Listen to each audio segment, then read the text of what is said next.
Samantala, narito ang ating obstetrician gynecologist na si Dr. Q para sagutin ang ilang mga usaping pangkalusugan na ipinadala ninyo sa aming FB page. Good morning, Doc! Good morning, Conet. Good morning sa lahat nating mga kapuso na kasama natin ngayong umaga. Magandang umaga sa inyong lahat.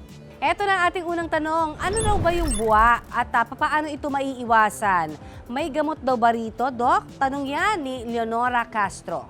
Ang buwa, Leonora, ay yung kung saan ang matres ay bumababa doon sa loob ng puwerta. At ito ay nangyayari pag medyo matanda na yung isang babae o di kaya ay marami na siyang napanganak, no, na vaginal delivery. So, lumuluag yung mga connective tissue, pati yung muscles doon sa loob ng vagina. Nawawala yung support para sa mga sa matres at saka sa mga ibang parte ng reproductive tract ng isang babae sa loob ng pelvic cavity. Kaya ito ay bumabagsak.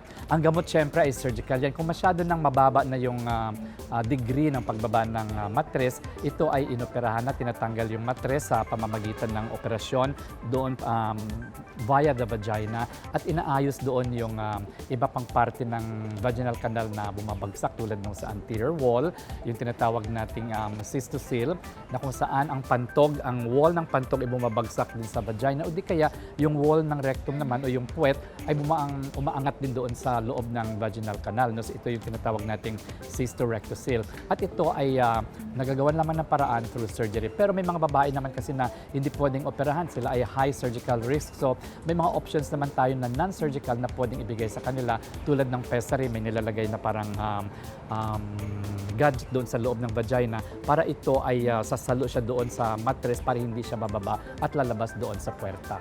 And we're back with Doc Q. Next question, Doc. Para sa isang buntis, normal lang ba daw na walang nararamdaman na morning sickness? Ang tanong na yan ipinadala ni Emily Endoma. Maswerte ka nga, Emily, wala ka naramdamang morning sickness, no? Kasi ito ay very common din sa mga babae during the first trimester of pregnancy. Yung bang sinasabi nilang naglilihi. Pero hindi naman lahat kasi ng mga babae nakaka-experience nito. At syempre, kung ikaw ay very sensitive sa mga hormonal changes ng pregnancy, ay malamang makaka-experience ka ng mga ganito. Yung pagduduwal, pagsusuka sa umaga, naging irritable ka, o di kaya may mga pinipili kang pagkain o may pinipili kang amoy na yun ang gusto mong amuyin araw-araw o kakainin araw-araw. So kung wala kang naramdamang mga morning sickness o yung mga simptoma ng paglilihi, ay okay lang yun, hindi naman problema. Mas maganda pa nga yun at wala kang naramdaman, mas mai-enjoy mo yung pregnancy. Samantala, eto na ang next question for you, Doc Q. Ano raw kaya ang posibleng dahilan ng early contraction at preterm labor? At papaano ito magagamot? Kung 5 months sa halimbawa na pregnant, papaano kaya yan? Ang tanong mula naman kay Hannah Hanni. Kung ikaw ay 5 months pregnant na, Hana, at ang contractions ng matres mo ay hindi naman siya frequent, no? May tinatawag tayong Braxton Hicks contractions at ito ay normal ito. Physiologically, normal ito na nangyayari sa mga buntis na babae, no? Naninigas yung tiyan, pero yung matres, pero hindi ito panay-panay at walang associated na pagdudugo sa puwerta o di kaya yung paglabas ng tubig sa puwerta. Pero kung ito ay associated with vaginal bleeding o di kaya ay may lumalabas na tubig din sa puwerta, ibig sabihin, pumutok na yung panubigan mo, hindi na maganda yon kasi ito yung tinatawag nating preterm labor. At ito ay kailangan na ma-admit ang isang pasyente na may preterm labor para sa ganon ay mabigyan siya ng suwero at doon idadaan yung mga gamot na pwedeng ibigay sa kanya.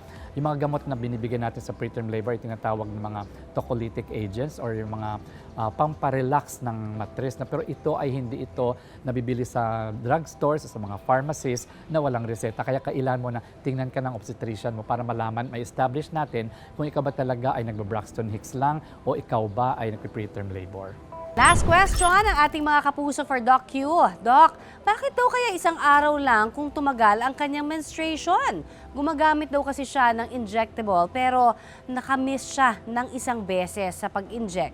Posible raw kaya na siyang mabuntis dahil dyan? Tanong po yan ni Cecilia V.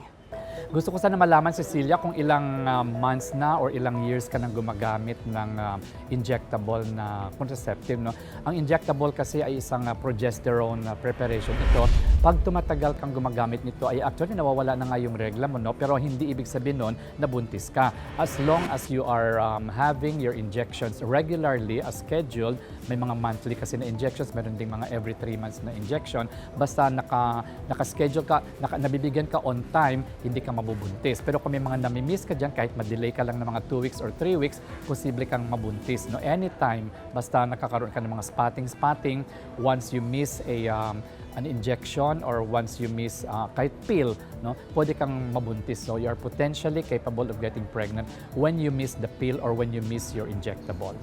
Thank you so much sa'yo, Dr. Q, sa pagsagot syempre sa mga katanungan ng ating mga kapuso. Ipadala nyo lamang po ang inyong questions sa aming Facebook page at baka question nyo na po ang masagot namin next week.